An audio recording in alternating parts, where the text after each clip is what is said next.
আমরা দেখেছি আজকে ছাত্র দলের মৌলিক কাজ হচ্ছে আমাদের মা বোনদের উপর নির্যাতন করা।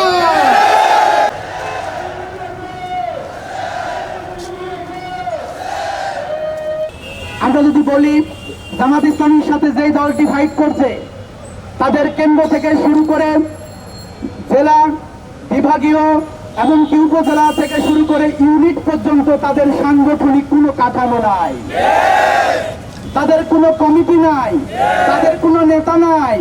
কেবলমাত্র একটা ভালো নেতৃত্ব পাওয়ার জন্যই এই নির্বাচনে তারা কে কত বড় সন্ত্রাসী কায়দায় হত্যা, খুন এবং গুম, হেনস্থার মতো কাজে অংশগ্রহণ করতে পারে সেই সাক্ষ্য রাখার জন্যই বরঞ্চ তারা নারীদের উপর লেলিয়ে পড়েছে। আমরা খেয়াল করলাম আওয়ামী লীগে চলে যাওয়ার পরে তাদের সহদর এই পার্টি নতুন ভাবে আওয়ামী লীগের জায়গা দখল করার চেষ্টা করে যাচ্ছে। তাদের সম্মানিত মহাসচিব জনাব মির্জা ফখরুল ইসলাম আলমগীর আজকে একটি বক্তব্য দিয়েছেন, সেখানে তিনি বলেছেন যে বাংলাদেশে আর নির্বাচন বন্ধ হতে দেওয়া যাবে না। এখান থেকে আমরা ভয় পাই সম্ভবত আগামী 10 দিনের মধ্যে অন্যতম তাদের এজেন্ডা বাস্তবায়ন করবে।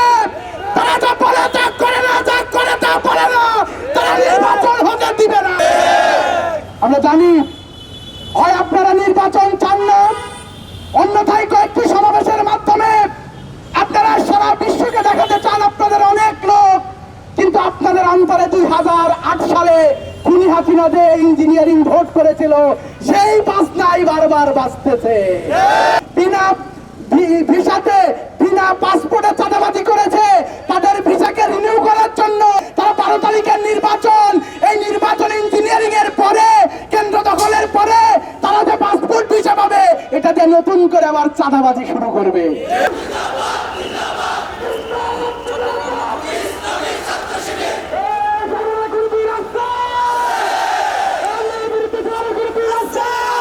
আমরা দেখেছি আজকে ছাত্র দলের মৌলিক কাজ হচ্ছে আমাদের মা বোনদের উপর নির্যাতন করা। আমরা দেখেছি বিভিন্ন জায়গায় ছাত্র দল এবং বিএনপির সন্ত্রাসীরা আমাদের মা বোনদের গায়ে আজকে হাত তোলা হচ্ছে। আমরা তাদেরকে সাবধান করে বলতে চাই, আমাদের মা বোনদের কাপড় না তোমাদের কাপড় নিয়ন্ত্রণে রাখো। তারেককে বলতে চাই, আপনি দ্রুত সময়ের ভিতরে আপনাদের ছাত্র সংগঠন, ছাত্র দলের গুন্ডাদেরকে থামান।